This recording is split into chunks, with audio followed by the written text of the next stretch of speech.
Samajwadi party में क्या था? 1 डिस्ट्रिक्ट 1 प्रोडक्ट नहीं था, 1 डिस्ट्रिक्ट 1 माफिया था। हर जिले में माफिया, कट्टा बंदूक गोली रख करके एक एक गाड़ी में 10-10 कट्टे बंदूकें लेकर के गुंडे चलते थे। याद है बल्लापुर के लोगों, श्रावस्ती के लोगों, तुलसीपुर के लोगों, याद है कि नहीं याद है? आज गुंडों का क्या हाल है? गुंडे प्रदेश छोड़ करके चले गए हैं या जेल में हैं।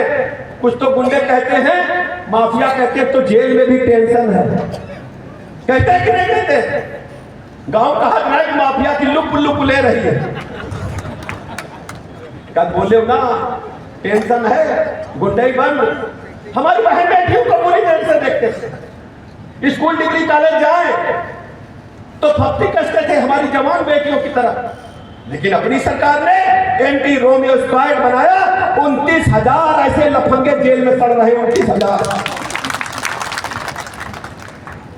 गुंडे बदमाश माफिया घूम रहे, तख्ती लटकाए कि गिरफ्तार कर लो, अब गुंडे ही न करके।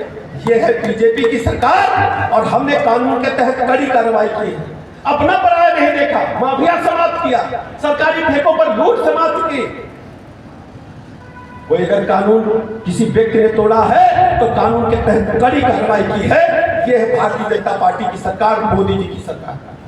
मित्रों, आपको तुलनात्मक अध्ययन करना है। आप सोचिए दुनिया में भारत की हालत क्या थी। पहले पाकिस्तान आकर के अटैक करता था तो पाकिस्तान के आतंकवादी यहां गिरफ्तार होते थे तो कांग्रेस की सरकार बैठ करके कसाब मियां की तरह उनको बिरयानी खिलाने का काम करती थी। लेकिन जब पुलवामा में अटैक हुआ तो मोदी जी ने कहा था दुश्मन को घर में घुस करके मारेंगे।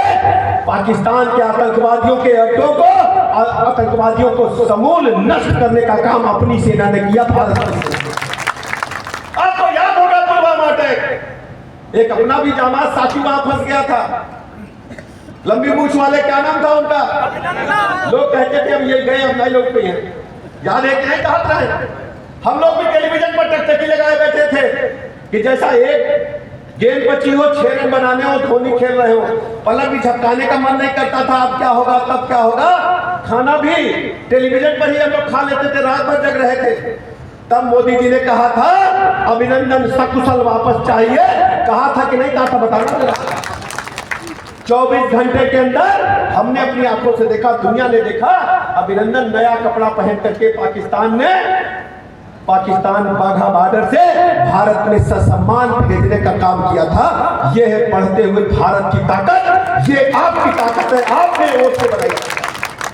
दूसरी तरफ क्या हुआ? अभी रूस यूक्रेन में युद्ध चल रहा, हमारे ढेर सारे बच्चे पढ़ने के लिए वहां जाते हैं, बच्चे परेशान। मोदी जी ने कहा बच्चों को सकुशल लाएंगे। रूस से भी बात की, यूक्रेन से भी बात की, और तिरंगा लेकर के जो बच्चे चले, एक पटाखा नहीं चला, हमारे बच्चे सुरक्षित आए और दुनिया के दूसरे देशों के बच्चे भी तिरंगा पकड़ करके पीछे से निकले। सच्चाई है कि नहीं? बताना भैया।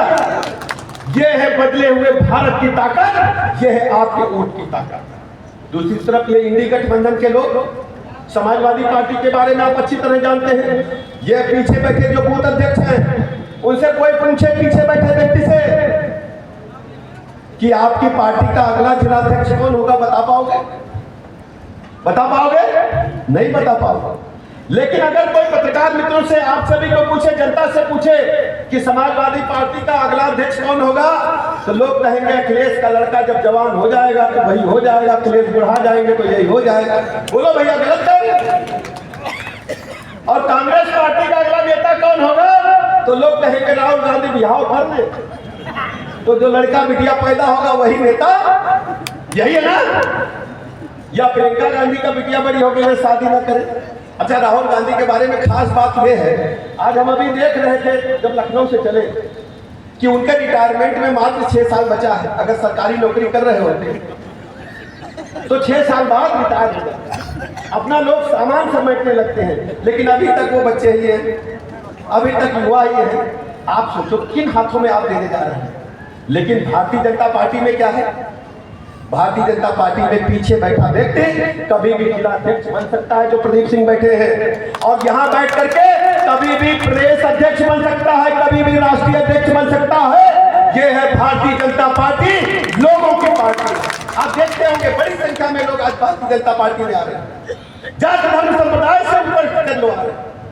और हद तो तब हो गई मेरे पत्रकार मित्रों, मेरे साथियों, श्रावस्ती के लोगों, समाजवादी पार्टी की जब सूची हमने देखी तो पता चला कि एक एक घर के लोग चुनाव लड़ रहे हैं। यादव जितने हैं, चाचा लड़ रहे हैं, भाई लड़ रहे हैं, भतीजे लड़ रहे हैं, मियां लड़ रहे हैं और बीवी लड़ रहे हैं। भाई यादव समाज के लोगों, मैं आपसे अपील करने के लिए आया हूं, आपके वोटों की बदौलत बनी है समाजवादी पार्टी। आपका हक कहां गया? आपके अंदर क्या वजूद नहीं है? आपने समाजवादी पार्टी को खड़ा किया है यादव समाज के लोगों। इसलिए मैं यादव समाज के लोगों से कहने के लिए आज श्रावस्ती में आया हूं, अपनी आंखें खोलो। ये समाजवादी पार्टी समाजवादियों की नहीं, ये परिवारवादियों की पार्टी है। ये पीडीए परिवार डेवलपमेंट अथॉरिटी के रूप में चलाने का काम कर रहा है। हमने कुछ दिन पहले यादवों के बीच में सम्मेलन में कहा था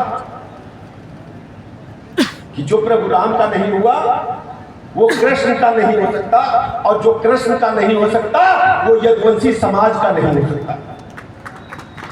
अयोध्या में प्रभु राम लला का भव्य मंदिर बन गया, बाबा काशी विश्वनाथ कॉरिडोर बना लिए हैं, गोवा से ज्यादा वहां पर दर्शन के लोग आ रहे हैं। 31 दिसंबर को गोवा में जितने लोग आते थे उससे कई गुना अधिक बाबा विश्वनाथ के दर्शन करने के लिए लोग इस बार 31 दिसंबर को आए। मथुरा में किशन कन्हैया मुरली लेकर के इंतजार कर रहे हैं, आप आशीर्वाद दोगे, शीघ्र ही वहां भी मुरली बजेगी। इसलिए मैं आपके यादव समाज के लोगों से कहने के लिए आया हूं, जो राम का नहीं वो कृष्ण का नहीं, जो कृष्ण का नहीं वो यदुवंशी समाज का नहीं। आपको मनन करने की आवश्यकता है। आप तय कर लीजिए किसे जिताने जा रहे हैं, आप तय करिए किसको वोट देने जा रहे हैं। ढेर सारे लोग आएंगे वोट मांगने के लिए, कोई वोट मांगेगा धर्म के नाम पर, कोई वोट मांगेगा भाई बिरादरी के नाम पर, कोई वोट मांगेगा पड़ोसी होने के नाते। लेकिन मैं आपसे बीच में कहने के लिए आया हूं, हम लोग छोटे छोटे थे, बाजार जाते थे, अम्मा हमको भी सब्जी थैला पकड़ाती, सब्जी लेके आओ, झोला लेके आओ। हम भी एक बार कक्षा 8 में पढ़ते थे, अम्मा ने कहा, अम्मा का कहना कौन टालेगा, बाबू कहे के टारी भाई जाओ तो सब्जी लेके आओ। जब हम लोग सब्जी लेने गए, दुकानदार को पैसा टिका दिए, सब्जी ले आए, पिताजी बहुत नाराज। तो अम्मा ने हमें सिखाया था कक्षा 8 में, कभी भी लौकी खरीदने जाना तो उसमें नाखून अंदर घुसा के देख लेना, लौकी बहुत शानदार आई। यही है कि नहीं? बोलना भैया, माँ यही सिखाई कि नहीं सिखाई सबको? बोलो ना भैया आप लोग, अम्मा यही सिखाई है ना। और भिंडी खरीदना तो पीछे से पूछ तोड़ के देख लेना, सिखाई कि नहीं सिखाई? बोलो। तो मैं ये कहता हूं, हमारा साकेत मिश्र है और हमारे मोदी जी हैं और हमारी भारतीय जनता पार्टी है। दूसरी तरफ भ्रष्टाचार के दलदल में डूबी हुई पार्टी और गुंडों को आशीर्वाद देने वाली पार्टी के गठबंधन के बीच में आपको तय करना है। श्रावस्ती के लोगों, मेरी पर तय करिए, हमारा प्रत्याशी साकेत मिश्र प्रचंड बहुमत के साथ एक तरफा जीतेगा, कोई नहीं, कोई लड़ाई नहीं, एक तरफा लड़ाई तय आप लोग करें। और एक बात और कहना चाहता हूं, साकेत हमारे दोस्त हैं, तो आप सोच रहे होंगे अब क्या कहने वाले हैं।